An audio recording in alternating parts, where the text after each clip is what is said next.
Iya, ukurannya masih persis segitu. Yang diperbesar tuh ini kak jalanannya kak. Jadi dipertinggi aja kak. Digarapnya ke bawah bukan ke atas. Kalau ke atas kan nilai strukturnya nih, makanya digarapnya ke bawah.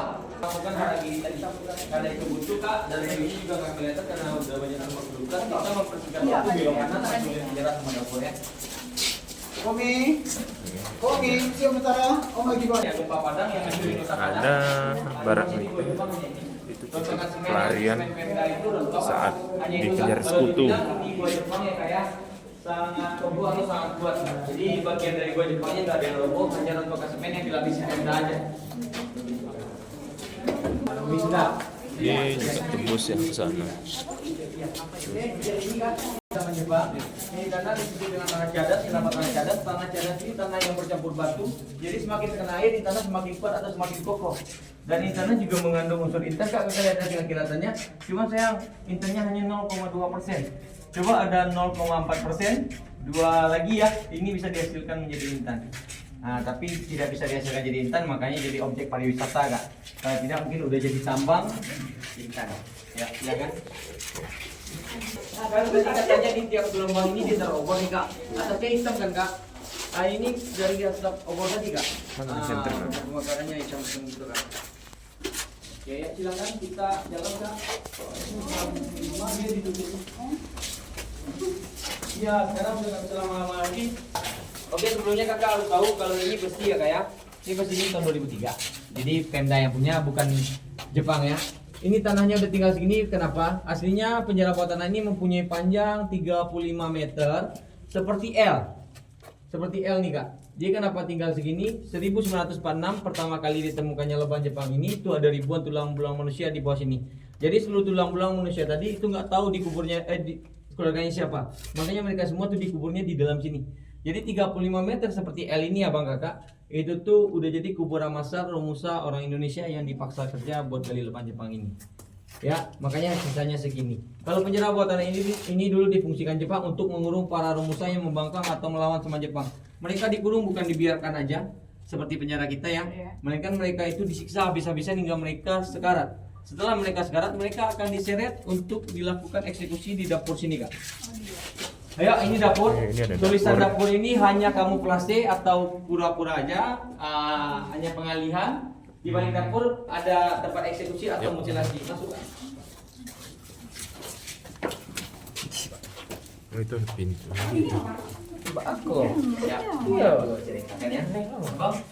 Ya. Oke, jadi ini dapur. Dapur ini bukan original lagi. Ini udah tidak asli ya. Jadi ini tempat eksekusi atau mutilasinya. Ini dulunya dari bambu yang berjarak. Sedangkan di bawah sini ini bukan kayak begini ya, melainkan ini ada sumur. Jadi bagian tubuh manusia tadi, Romusa tadi yang udah sekarang ditidurkan di sini, dipotong-potong, dimutilasi. Jadi kenapa dimutilasi bang? Jadi begini. Lubang Jepang ini awal mulanya kan saya bilang ini sangat privasi atau sangat dirahasiakan. Untuk memastikan mereka itu benar-benar mati untuk menjaga kerahasiaan dari gua Jepang ini, makanya mereka itu harus dieksekusi atau dimutilasi tadi. Jadi dipotong-potong di atas ini, setelah dipotong-potong dan dimutilasi, bagian tubuh manusia tadi dibuang ke lorong ini. Ini lorong sebelumnya sebesar ini. Besar. Jadi ditutup bagian depannya aja. Ini lorong pembuang mayat namanya. 30 meter ke bawah ketemu sama sungai Ngaresiano. Jadi bagian tubuh manusia tadi itu dihanyutkanlah oleh sungai. Untuk mempelancar bagian tubuh manusia ini bisa sampai ke bawah sana, diambillah air darah yang ada di sumur ini untuk disiramkan ke sana. Ya, diperkecil ini karena tahun 2005 ada anak kecil yang jatuh kak, nyangkut di tengah-tengah, diselamatkan sama tentara, makanya diperkecil. Kalau tidak, ini lubang Jepang nggak dijadikan objek pariwisata lagi kak. Oke, mohon maaf, di atas ini disebut dengan pintu pengintaian. Pengintaian abang kakak ini difungsikan Jepang 2 tahun, 1 tahun sekali. Ketika masyarakat Sumatera Barat, orang luar sana itu lagi panen. Ketika mereka panen, hasil panennya akan dijual ke pasar ya. Itu diintai dulu sama Jepang di sini, nantinya akan ditangkap Jepang di pintu penyergapan di sana. Jadi yang ditangkap Jepang ini, makanannya yang diambil buat Jepang ini bukan buat keperluan Jepang sehari-hari di sini, melainkan untuk tambahan makanan pokok Jepang aja.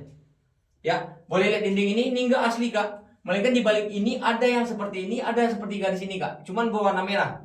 Kata orang Jepang kak, satu garis ini yang berwarna merah itu satu orang yang telah dieksekusi atau dimutilasi. Jadi sudah banyak manusia yang dieksekusi dan dimutilasi di sini. Tandanya menggunakan samurai yang diiris ke dinding, pakai darah orang yang dimutilasi tersebut. agar nggak gentayangan katanya. Gitu kan. Ya Kalau kita yang ini apa di atasnya? itu pintu pengintaian tadi kak, yang baru kita masyarakat sama juga kakak ada cahayanya. Jadi ada lubang di kiri dan kanannya di Spiderman ke atas. Ayo kak, Tembus kita ke duluan di atas. depan. Ya silakan. Kita menuju pintu penyergapan. Ini wacana-wacana tenda contohnya ada minimarket, mesin TV. Nah, maaf ya. Ini rada gelap ya. Oke, ini ada pintu penyergapan. Ini tembus dengan lorong tadi. Kalau pada masa Jepang ini bukan jurang, melainkan ini jalanan hutan dulunya, ya.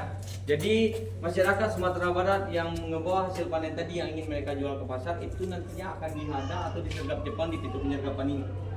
Di depan sana makanya diambil buat kepulauan Jepang, sedangkan orang tersebut tuh bukan dilepaskan begitu aja sama Jepang ataupun bukan disuruh gali lubang Jepang ini. Bang, apa aja?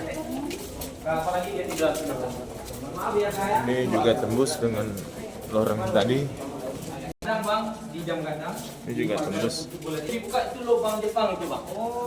Cuman besar pintunya sebesar ban mobil sama seperti yang dulu bang.